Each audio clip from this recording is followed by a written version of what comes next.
marché action à présent avec Patrick Guérin, directeur de la gestion de Bordier et compagnie à Paris, qui est avec nous en plateau également. Bonjour Patrick. Bonjour Grégoire. Merci beaucoup d'être avec nous. Bon, c'est la grande question technique du moment depuis que le S&P 500 notamment a repris 20% et plus par rapport à son point bas d'octobre 2022.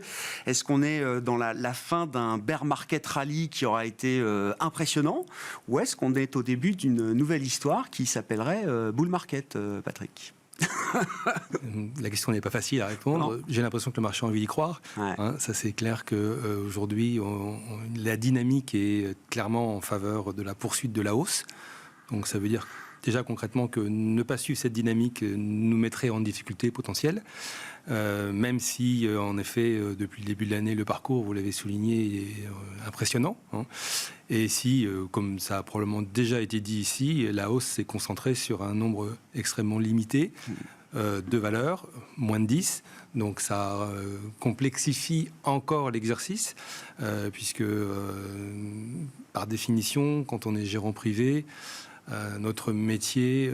Je dirais la base de notre métier, c'est de diversifier nos risques. Donc, hors de question d'être exposé à seulement 7 valeurs dans un portefeuille, pour parler des États-Unis, ou à un indice, par exemple l'indice du luxe, je parle du CAC, qui serait effectivement quelque chose qu'on pourrait nous reprocher. Bon, ça c'est le constat. Donc, on fait quoi avec ça? Déjà, je pense que... comme ça a déjà été souligné ici auparavant, les valeurs de la tech américaine, je parle des big, des méga caps, présentent ce caractère défensif qui fait qu'on peut difficilement rester à l'écart. Donc... Oui, mais c'est un point important, Patrick. Évidemment, on ne peut pas tout mettre sur cette valeur. Mais c'est quand même déjà important d'être confortable avec la valorisation, les perspectives, les prix qu'on peut avoir pour ce groupe de valeurs. Bien sûr, alors, on a tous en tête le parcours de ces valeurs en 2022. Je les cite, c'est les GAFA, Microsoft, Nvidia, Tesla. Voilà, c'est les 7 magnifiques aujourd'hui qui font quasi 100% de la performance du S&P 500 depuis le début de l'année. Ouais, c'est ça. Juste peut-être pour préciser ce point, sur donc, les 500 valeurs du S&P 500, donc mécaniquement, ça veut dire qu'il y en a 493 qui font un parcours moins florissant, on va dire. Et si on raisonne en équipondéré, parce que c'est aussi important de le voir, la performance, elle est de 13% pour le SPI, et elle est seulement de 4% en équipondéré. Donc déjà, ça resitue un peu le sujet. Mais, encore une fois, la diversification, elle est indispensable. Donc, on n'oublie pas, parce que quand on gère, on a aussi un œil sur le passé. On n'oublie pas les performances de 2022. Donc, les valeurs dont on vient de parler se sont crachées, littéralement. Donc, on a perdu entre moins 40, moins 50, parfois même plus. Donc, on pourrait dire, finalement, ce n'est qu'un phénomène de rattrapage. Mais il se trouve que, pour des raisons qui tiennent notamment à leur caractère défensif, qui tiennent aussi au fait que ce sont des entreprises qui délivrent de la croissance, qui sont cash, qui ont, dans leur bilan, qui ont une diversification aussi à l'intérieur de leur business, ce sont des éléments qui rassurent. Alors, bien sûr, on raccroche à ça l'actualité de l'intelligence artificielle, évidemment, qui n'a fait que contribuer à apporter du carburant à ces valeurs. Mais nouvelle perspective, pour dire les choses. Oui, bien sûr. Mais la hausse, elle ne date pas du mois d'avril. Je veux dire, c'est que si on est aujourd'hui à peu près à 40% en moyenne de hausse year-to-date sur ces valeurs, c'est un phénomène qui a été progressif et qui résulte, comme vous l'avez très bien dit tout à l'heure, d'un sentiment que quelque part, on est au bout du chemin sur le parcours de resserrement monétaire de la Fed. Et donc, ça génère forcément quelque chose qui rassure pour les investisseurs par rapport à cette inquiétude de valorisation. Très clair.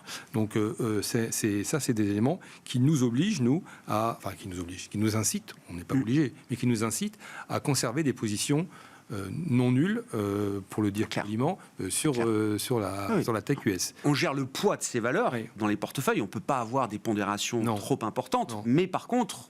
On est toujours content de ce que peut apporter ce groupe de valeurs. Alors, on est content de ce que ça peut apporter. Et en plus, on se pose systématiquement la question, bien sûr, de dire que fait-on avec un portefeuille que l'on construit ? Est-ce qu'on inclut dans ce portefeuille aussi ces valeurs ? La réponse est oui, parce que c'est impossible de faire autrement. Alors après, il y a certaines d'entre elles, pour ne pas la citer, Nvidia, où aujourd'hui, compte tenu de son parcours depuis le début de l'année, il serait probablement un peu irréaliste de remettre encore un peu dans les portefeuilles, parce que là, ce serait très stable. C'est-à-dire qu'on ne s'est pas réveillé plus tôt, et le faire maintenant, c'est-à-dire qu'on a raté quelque chose. Sûr. Voilà, ça c'est un premier point. Deuxième point, ce que je constate aussi, c'est que, alors c'est un phénomène qui est effectivement relativement récent, mais la hausse, notamment aux États-Unis, elle a tendance un peu à concerner aussi d'autres segments de marché. Par exemple, même si c'est très récent, les small et les mid-cap, bon, le Russell 2000 enfin se réveille. La semaine dernière a été une semaine, alors est-ce que c'est un tournant durable ou pas, mais pour la première fois, on a vu cet indice des valeurs moyennes américaines surperformer même le Nasdaq. Oui. Donc on est à peu près sur cet indice des valeurs moyennes US, alors de croissance.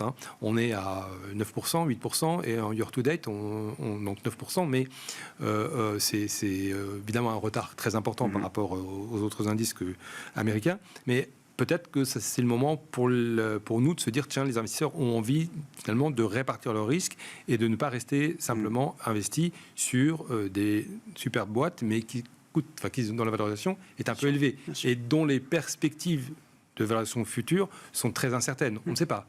Le mouvement va peut-être se poursuivre, mais il n'est pas exclu que ce ne soit un peu moins le cas. Et donc, en termes de gestion des risques, la prime de risque est plus tout à fait suffisante sur ces valeurs-là aujourd'hui pour être totalement confortable. C'est ça.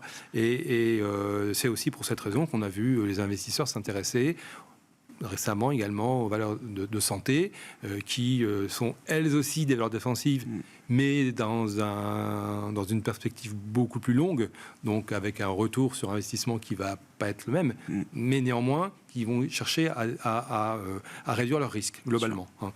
L'exercice, il est un peu différent en Europe, parce que la comparaison entre l'indice, par exemple CAC 40, et l'indice équipondéré, c'est moins parlant, c'est moins vrai, parce que d'autres sociétés ont aussi des performances importantes. Mais je pense qu'on n'est pas arrivé au bout, et donc en tant que gérant privé, il est important d'être aussi présent sur le marché européen. D'ailleurs, on voit effectivement l'Europe sous-performe depuis quelques semaines maintenant, mais c'est ce que je disais, on peut à peine parler de correction, et le niveau des prix sur les indices reste quand même soutenu.